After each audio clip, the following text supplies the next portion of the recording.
All right, welcome back, folks. It is once again truly an honor to be with such awakened, courageous people all over the world. So thanks for joining us today. We've got a great guest today that I will introduce you to in a moment. But first of all, let me bring on our producers of the Freedom Portal show. Leandrew and Drew, if you would both come on. Hey, Leandrew, how you doing? I'm good. Good to see you guys. Glad to be back in the Freedom Portal and super excited about this episode. Great. And Drew is not only the producer of the Freedom Portal, but our usual chat hostess, Sandra. It's her birthday today. And so she's off celebrating her birthday, and Drew is wearing yet another hat and will be filling in on the chat today. So you know who you can get after if there's any problems on the chat today. Great. We were wondering what to get Sandra for her birthday, so we got her the perfect gift. Me taking over the chat. Let's see how that turns out. Okay. And today's topic is creating energy freedom for a cleaner environment. And this month has been the environment month in the Freedom Portal. And we started off with a 7 levels deep where we really went through the whole history of human abuse of the environment. And then we got very specific with Ilana Freeland, went into the chemtrail, EMF, all the toxic poisoning that's being done to the environment that we're living in, particularly to the atmosphere and the soil and our bodies and so forth. Well, now we take the turn. We hit the bottom. Now we're going up. Now we start dealing with some of the good news, because there are amazing people all over the planet who are tackling the issues that are challenging our environment, and not just complaining about it, going beyond just pointing out that there are problems, but actually coming up with solutions. And one of the most inspirational people that I have met so far in this field is I just call him the amazing George Wentz. So George, I see that you are there. Welcome to the Freedom Portal. Well, thank you so much, Foster. And I don't think there's anyone more amazing than you. So I'll give that title right back to you. Well, thank you. The check will be in the mail tomorrow. So before we dive into the conversation I've been looking forward to with George, let me tell you a little bit about this guy. I read his bio. That was a mistake, because that took about 3 days. This guy has done so much in a short amount of time, but let me give you a quick summary of just the formal part of it. So George has degrees in science and law. He was appointed to the Office of Policy Development of the Federal Trade Commission by President Reagan. He has over 30 years experience in handling litigation, arbitration, financing, and problem solving in the energy industry internationally. He's assisted alternative energy and high-tech companies in bringing their products to market. George is known for his pro bono work following Hurricane Katrina and received the 2008 Leadership in Law Award. George lives in Idaho with his wife and children, and he's also an adjunct professor at the University of Idaho College of Law, where he teaches a course in international business transactions. Okay, so that's for the formal part. For the informal part, let me tell you, to me, George is the Clark Kent of the health and energy freedom movements. He's a soft-spoken, mild-mannered guy of deep integrity and courage who seems now and then to just disappear. And I think he ducks into a phone booth. I don't know how in the world he finds a phone booth these days, or whatever the new equivalent of that is. But then when we see him again, he's done something, it turns out, like spearheading the removal of mask mandates on airplanes, as well as many other successes that we will get into. A lot of activist groups has been delightful for me, as I associate, particularly through the Solutions Hub, with a lot of the different major activist groups. I keep finding out that they tell me, oh yeah, and legally we get our advice from the amazing George Wentz, hence that title. So he's here with us today to explore this topic, creating energy freedom for a cleaner environment, and much more. So it's great to have you on, George. Let's dive in. Well, it's a great honor to be here, Foster. Thank you. Okay, so I usually like to begin by asking our guests the big one. What's your purpose in life? Well, I think that the answer to that is that one person in achieving their full measure of life can have more than one purpose. And I think that over the arc of living 64 years, my purpose has what my creator has wanted me to do at various times in my life has changed. And so the purpose, initially, I was, I spent the 40 years in the wilderness trying to figure out who the heck I was and what was going on. And so I think that there was a long time of where people would look at me and who knew me in the 80s and 90s and would disagree with every description you ever gave of me. And I would agree with them at that time when I was wandering through and I was trying. So my purpose during that period was to figure out just who the heck I am and what I am here for. And then I was fortunate enough to sort of settle down. I met my wife, fabulous family, and I have all those things that sort of guided me. So having sort of seasoned, I think that my purpose at this point in time, and it's been a drive throughout my life. And if you look at the arc of what I have done, I think that my purpose at this point in time is to prepare the next generation for full humanity and understand what freedom, independence, and self-reliance means and how we achieve that. And my guide has brought me to this point where I focus primarily in everything I do on those issues. George, I don't know if it was for everyone that. or not, but you froze up for me for just a minute. So could you repeat the last sentence? It was freedom, independence, and self-reliance. I think teaching the next generation, securing freedom and independence and self-reliance for the people. I'll tell you a quick story. My dad, I had to pull the plug on my father. It was not a good experience, but I sent him off to a place far better than he was at the time. And through the grace of God, I had a last conversation with him before he really went into the position where he was on life support. And I had to get there very early in the morning because he wasn't getting sufficient oxygen to his brain at that time. But if I caught him, I found out if I caught him with his first cup of coffee at 6 a.m., I could get something out of him, And so I went there. I went to the terrible nursing home where he was, and I was trying to help him. And he was fine. And he looked at me and he said, "Son, whatever you do, don't allow this country to lose freedom, independence, and self-reliance. If you do, you've lost America itself. You've lost everything." Those are my father's last words. Those last words are given to me about 5 years ago. And I feel like that was divine inspiration through my dad, who woke up from confusion to voice those words to me. And ever since then, I think that my purpose has been inspired by his words.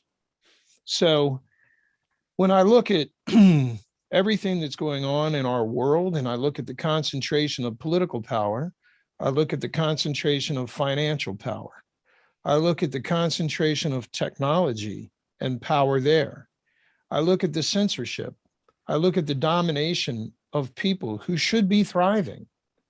Thriving is the perfect word.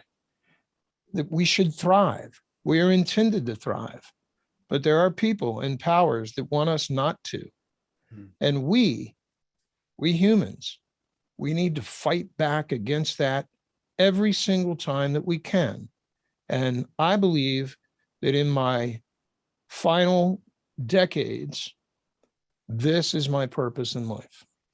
Beautifully said. Thank you. I think your dad is smiling down on your having really listened so deeply and integrated that into your everyday purpose. Thanks for sharing. And he probably thought it's the very first time that son of a gun ever listened to me, But I did on those last words, Dad. Okay, so you've had this amazing legal and business career, and now you've ended up doing this thing called MAD. And I can understand. I kind of like that it's MAD, because I have found myself getting mad about the suppression of alternative energy for a long time. But the real meaning of that is make a difference. Tell us what MAD is. What's the mission of MAD? What are you guys up to? So the mission of MAD is to get industry experts, people that I've worked with for 40 years. I started in '83 in the energy industry, representing Lloyd's of London, representing power companies, representing exploration and production companies. And so I had a broad experience with the energy industry and the energy field. Make a difference. The idea is to actually push forward cleaner, healthier production of energy and thereby transportation. So when we look at the pollution sources, we look at the bad things that are coming into our environment, we look at all the problems, they're generally attributable to the production of electricity and transportation. So diesel fuel trucks, things of this nature, those problems are actually very integrated. I mean, when I was in, representing BP had vessels. So, I mean, you don't create fossil fuels without having to transport them. I've represented pipeline companies. I've represented shipping companies. I've represented all those types of things. The transportation industry and the power industry are really hand in glove. So if you can't come up with the cleanest form of production of electricity and then apply that to transportation, you can't lick the problem of creating a cleaner, healthier environment for our kids and grandkids. And the purpose of MAD is to take 40 years of expertise, not only just legal expertise, financial expertise, industry expertise, scientists, mechanical engineers. We have all of these people.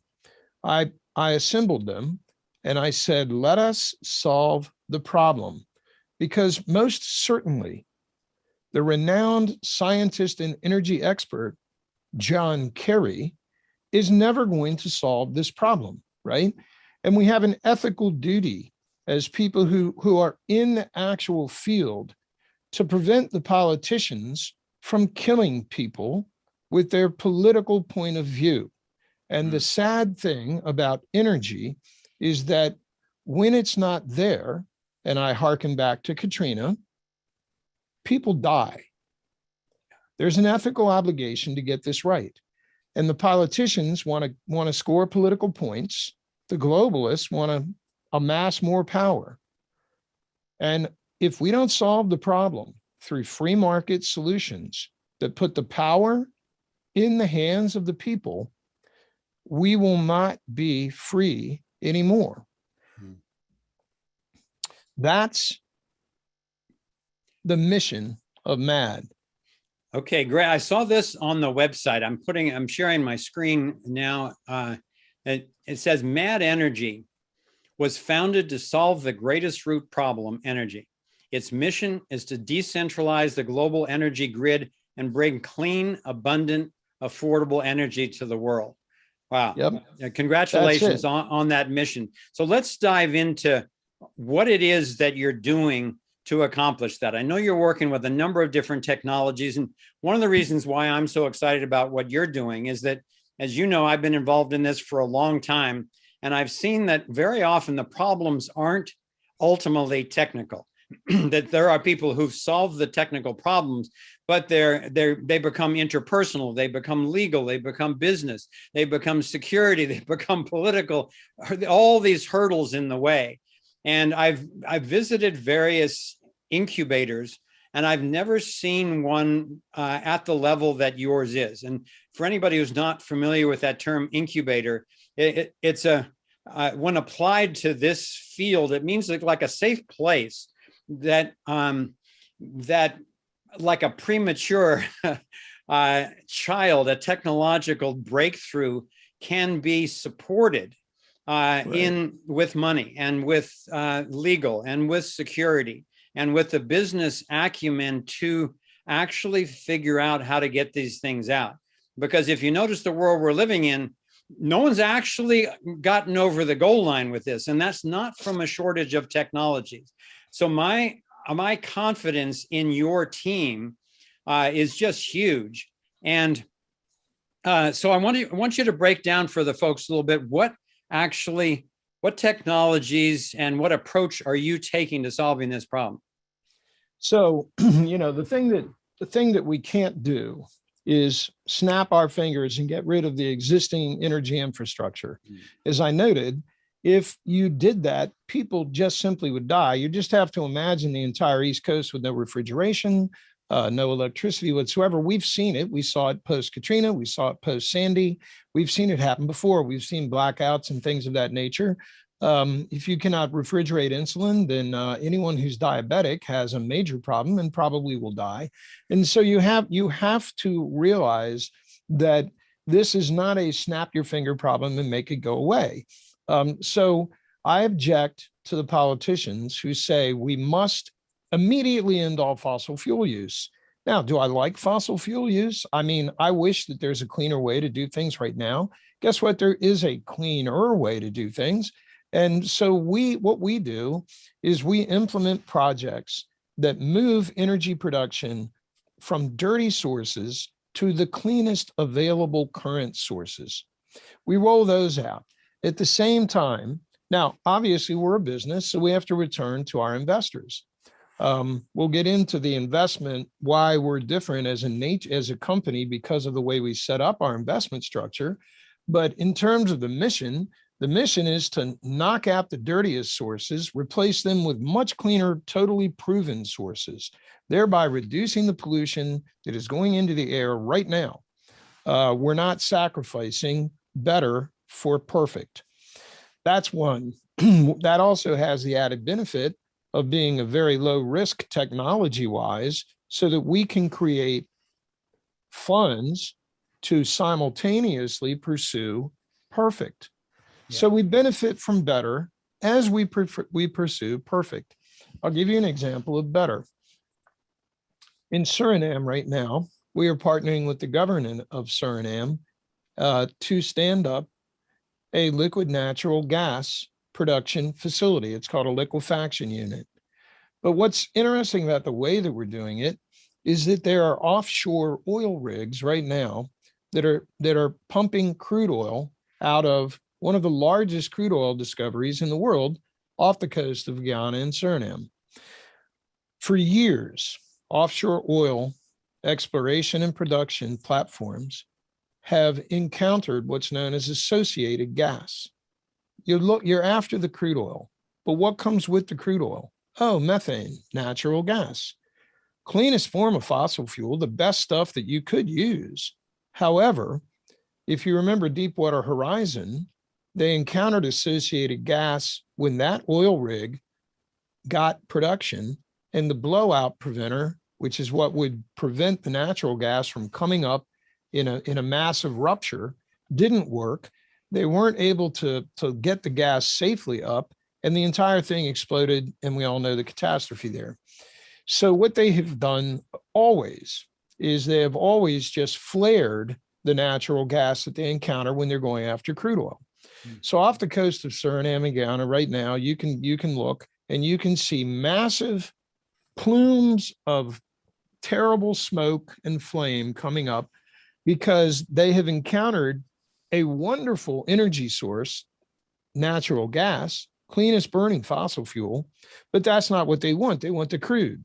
So they just burn off and they flare and they burn it terribly inefficiently. So if you're talking about carbon, this is a massive source of carbon into the atmosphere. It's a massive source of NOx and SOx. It's a terrible way to handle this, but it has been going on for over 100 years and is going on everywhere across the world right now. So what we are doing is we're taking a gathering system and we're preventing that gas from going up into the smokestack, and we're gathering it offshore with subsea pipelines. We're putting it to a platform off the coast, and then we're pulling it in and we're turning it into liquid natural gas, where we're putting it on vessels and taking it to Europe to counterbalance Putin's chokehold on Europe right now with regard to liquid natural gas. Does that make sense? Yeah, that's So great. that's go ahead.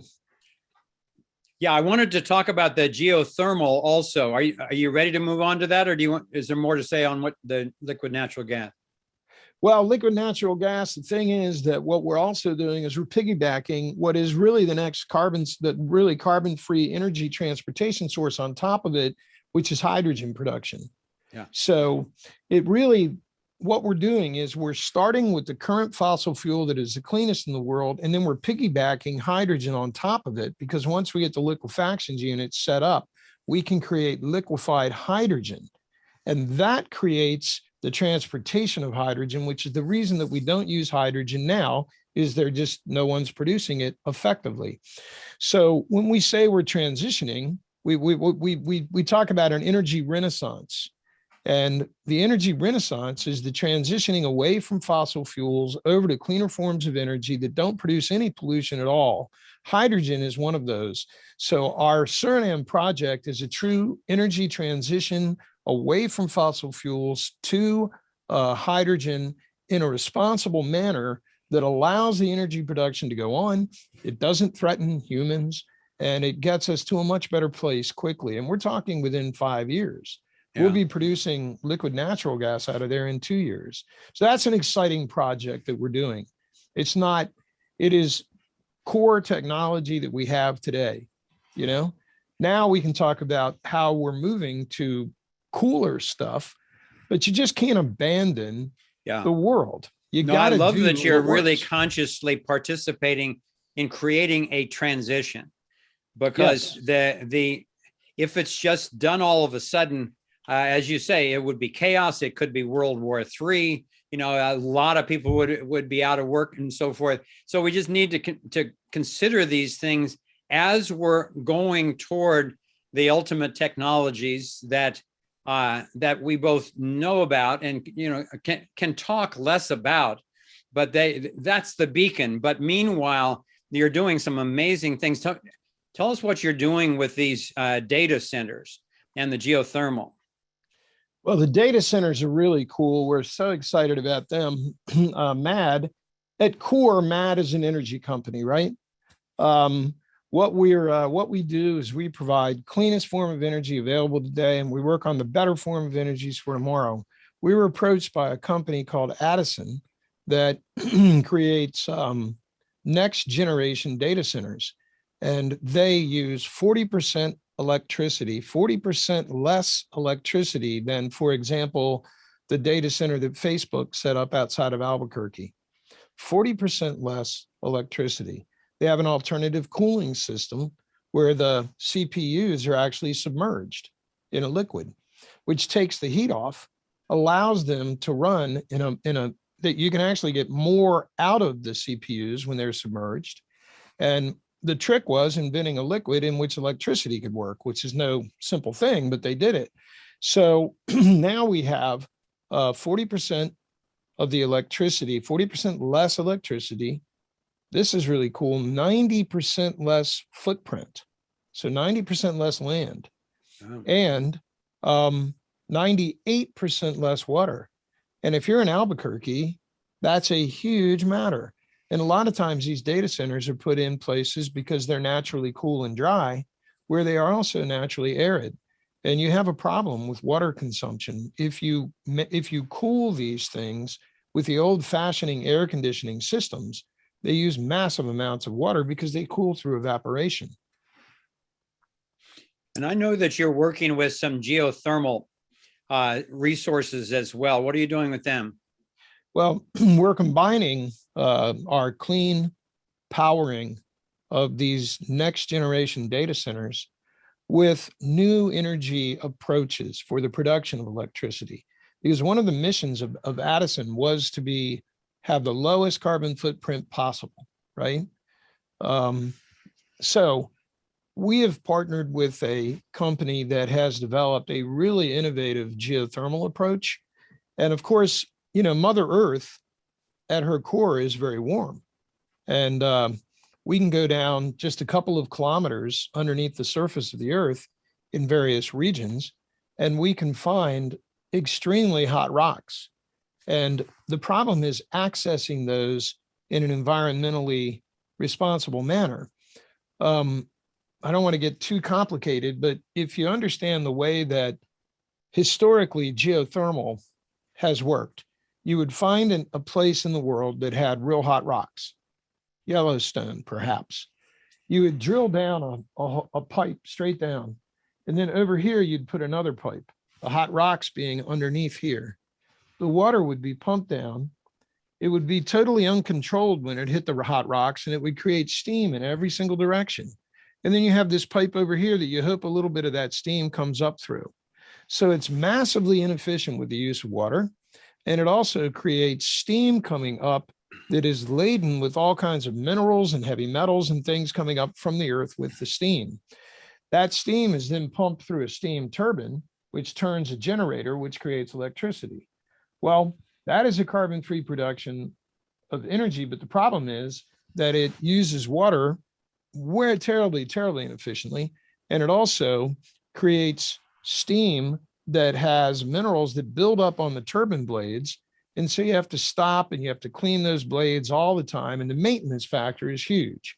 So we have there's a group in Stanford that has developed a patented technology where they are able to create drill down, and the drilling techniques were developed during the fracking revolution. So we're taking something that I kind of disagree with, which is fracking, and we're turning it to a much, much better use. So the science that was developed and the technology that was developed for fracking is now being turned to geothermal, and we're able to drill down, turn sideways, find the long hot spot, and put a pipe out through it. But then we're able to return the water through that same pipe. So it's a pipe with a return pipe in it, right? And then, so we pump the water down, we keep it pressurized so it never turns to steam. Then so that's a closed loop recirculating system called a harvester. And that water can get up to 300 degrees centigrade, which is pretty daggone hot. Yeah. Because it's pressurized, it never vaporizes. It comes up to, just think of like a radiator, comes up to what we call a heat exchanger. And the heat from that hot water goes into another closed loop system on top, which then creates steam, which goes into a steam turbine. But you can imagine we're using distilled water at this point, and we're recycling that water through a condensation tank. So the water goes up, goes into the steam turbine, doesn't have any minerals. There's no maintenance. We're not knocking all the buildup off the blades all the time. We can run them longer and better. And the same water goes into a condensation tank, gets recirculated and back up through the heat exchanger. So we have a closed loop on top of a closed loop. I know that's complicated, a lot of words, but I hope. Well, I'm glad that you said that. Works. I'm glad you said that, because I was not aware of the kind of unpacking of your approach to geothermal and the notion that this could actually reform fracking. And, instead of putting toxins into the earth, just put water in, take usable heat out in a closed system. That is super exciting to me. Again, as a transition technology, that's huge. Yeah, so I mean, and you're right, because it's still a two-step at this point, right? I mean, you and I know where we all want to go, but at this point, this is achievable today. And because of new drilling techniques, a lot of times humans, we wander around, we take a bad turn, but maybe we learn something from that bad turn, and we use it for a better purpose. Yeah. The tremendous drilling technology created during the fracking revolution is now being put, through our team at least, into this closed loop, environmentally responsible geothermal system. And because we can drill better and deeper than we ever could before, it maximizes the geographical area where we can access geothermal heat. Right. Well, I want to talk about one of the other technologies that, you're working, and we're working also on energy generation technologies. Then we need energy transmission technologies, and then we also need distribution technologies, as we laid out in Thrive 2. So you're talking so far about energy generation. The most exciting thing that I've seen in terms of transmission, we did a short clip in Thrive 2 about this Tesla tower down in Texas. And then when I met you, it turned out that you had been intimately involved in the whole story on this and still are. I want to share my screen again just to show one short clip and then a couple of pictures. And then I want you to talk about this incredible project in the area of transmission.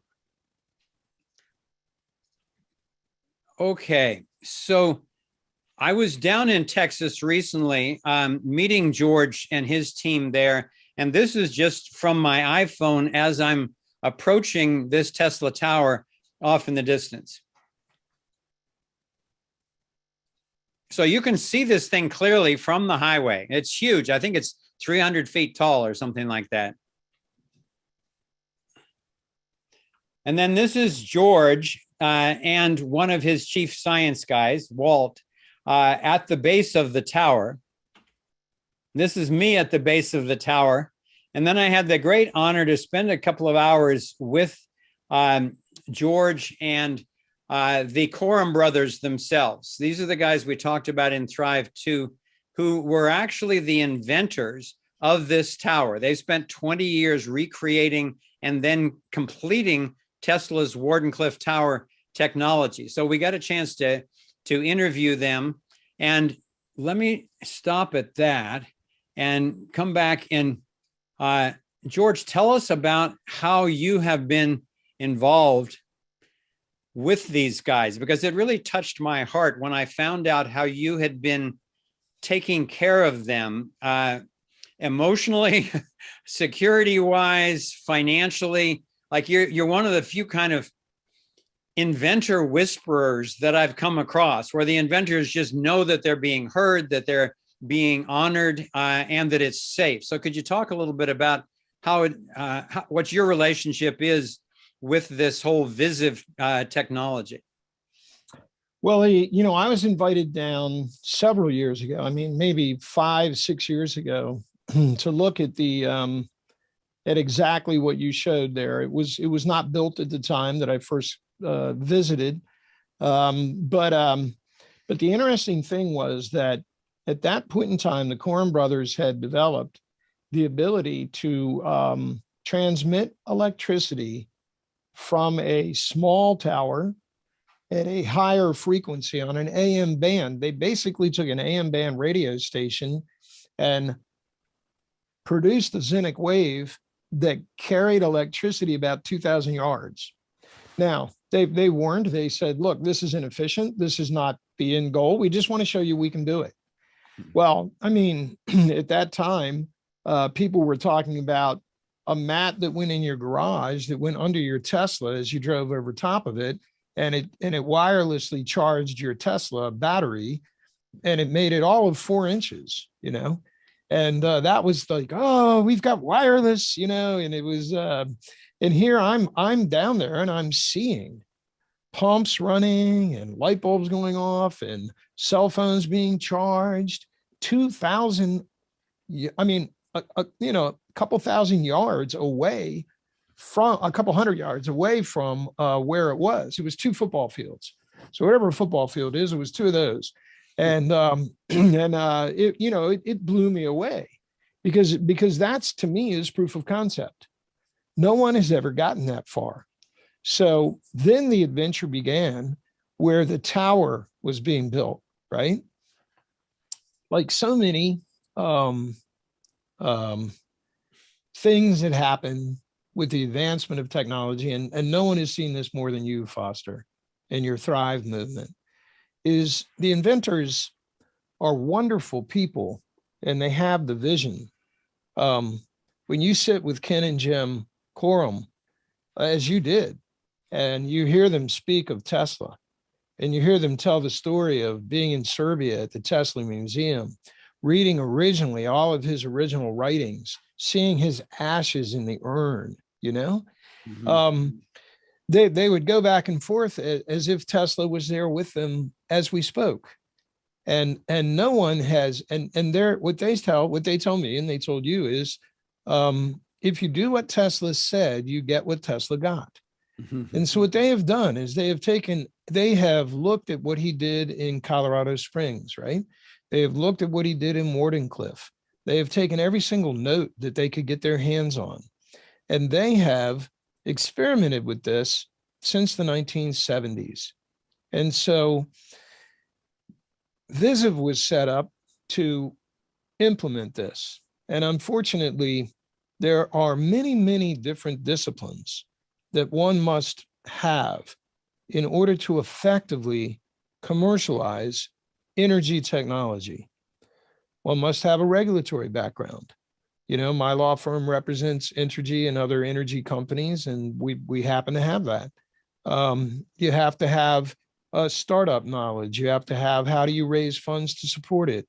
You have to have all of these different things. You have to have the scientific knowledge. You have to have all of it, the cross-disciplinary nature of commercializing disruptive technology is amazing. And there were tremendous advancements made by the group at Visiv, but there were some deficits and things that happened that are public record because they went into bankruptcy. Visiv did.